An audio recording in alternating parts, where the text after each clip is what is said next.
As long as the lemon trees grow. Chapter 12. My legs move on their own, making a beeline toward AM, who's still yelling for help. The scarcity of the medical staff plays in my favor. He's pressing a dirty shirt against the girl's neck with one hand, but the blood is soaking through the material and onto the child's yellow shirt. I need to act fast before I lose her. Follow me, I call, and his eyes focus on me. We run between the sprawled, screaming patients, finally finding an old operating table. Put her down slowly. I sound so emotionless I almost don't recognize my voice. Quickly, I rip out gauze and press it against the gaping wound on her neck while checking for a pulse. It's there but weak. The bullet must have missed her artery by millimeters. I can do this. I can save her. I've done it before. But my arms don't move, the horrid idea in my mind keeping me still. I look around to see if Keenan is near, if he's taping, but I don't see him. If I play this out right, no one will notice. What are you doing? Em demands, practically hissing when I keep on pressing on his daughter's neck. Save her. Give me a boat, I say in the same emotionless voice. What? Give me a boat or I remove my hands. I can't believe the words coming out of my mouth. His eyes widen and his eyebrows are in danger of disappearing into his hairline. His limbs shake with anger and he advances on me, but I don't flinch. You. His face contorts with fury and turns purple. How dare you? You call yourself a pharmacist? You would let her die. It's getting hard to hear over the sound of my heart galloping. You're wasting her breath being angry. She doesn't have long. I'm bluffing. I know that, but he doesn't. I need to risk her life a heartbeat longer more to save Layla's and her babies. My niece. To keep my promise.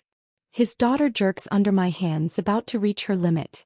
My eyes fly to AM and then to the people all around, but no one gives us a second look, each engrossed in their own world. Fine, he yells, tears pricking his eyes. Fine. Please save her. I can feel Kaf's satisfied smile on the back of my hijab. Immediately I start working, thanking God this is my 1000th neck suture so I'm able to make it quick and without wasting a huge amount of blood. Em strokes back her hair. I'm here, Samar. Don't worry. You're going to be fine. Noor walks past me and I yell for her to bring me the makeshift blood-donating device. Finish her stitches, I tell her when she gives it to me and she takes over. I inject the fine needle into my vein while the other goes inside Samar's. My skin is translucent enough for the veins to appear without poking around, and so is hers. I watch my blood crawl through the thin tube all the way into Samar and pray it's enough to heal her. To make up for the ugly thing I did. And the ugly thing I'm about to do. All done, Noor says, wiping her hands on her lab coat. She'll live, Ayhala. Thank you, I say, but she doesn't hear me, already off to help another doctor. My head begins to feel dizzy, so I take out the needle before I collapse. I've learned the hard way when enough is enough.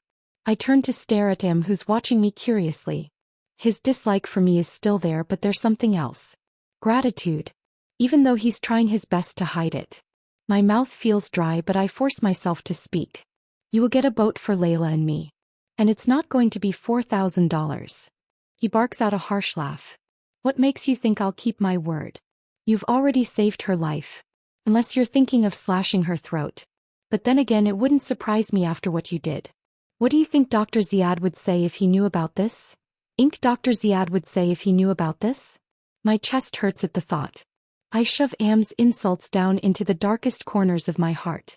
I'll be a coward if it means Layla makes it out alive. I nod to the stitches on his daughter's neck. Her black hair is matted, sticking to the blood on her forehead. You need medications. He lets out an incredulous laugh. And you'll only give them to me when I secure you a boat. We'll be providing you with enough antibiotics to keep the infection away, but there's only so much Panadol we'll be able to give. Everyone around here needs it. I can give you more than the hospital will. And believe me, Samar will need them. That pain will not disappear easily. I'd have to sacrifice the 2 Panadol boxes I've been saving for Layla and me. But as long as we get to Germany, it doesn't matter. Nothing matters. His jaw tightens, his expression still sour. You can't just have 2 free seats. Money is needed for the journey there. I've told you we need to bribe every guard on the tens of borders from here to Tartus. I take a minute to think about it. He's right. The road is scattered with borders where the soldiers stationed there can drag anyone away. I stick my chin out. I'll give you a gold necklace along with $1,000. The necklace is worth about $1,000. Will that work? I was with Mama when we bought it as part of Layla's dowry. He purses his lips, mulling it over. Yes. On the bed, Samar's breath squeezes out slowly, and I check her heartbeat to find it returning to normal. My blood runs through her veins now, I say in a low voice.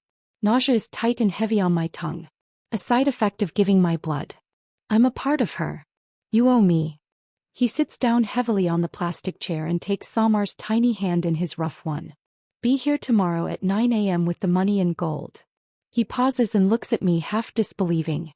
I shouldn't have underestimated you, Salama. You're more vicious than you look. I press my hand over the puncture in the crevice of my elbow. No one knows about this. Obviously. Stay here. I'll go get you the antibiotics. He laughs humorlessly. I'm not leaving my daughter, Salama.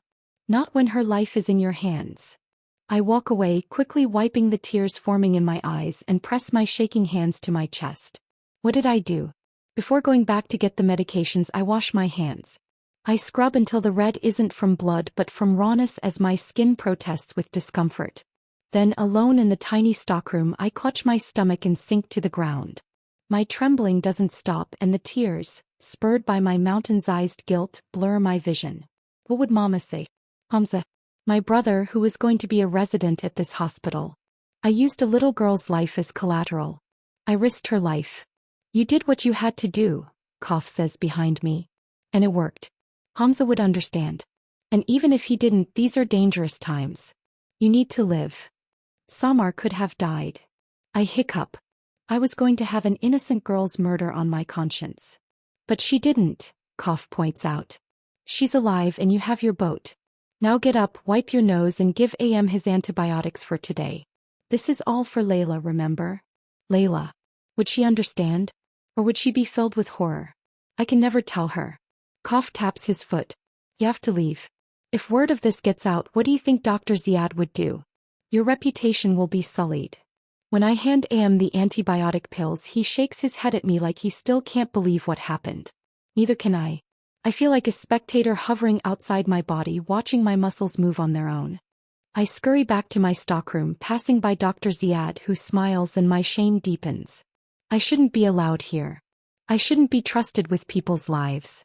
Alone in the refuge of the musty stockroom, I sob quietly as I stack the rest of the medications. Daisies.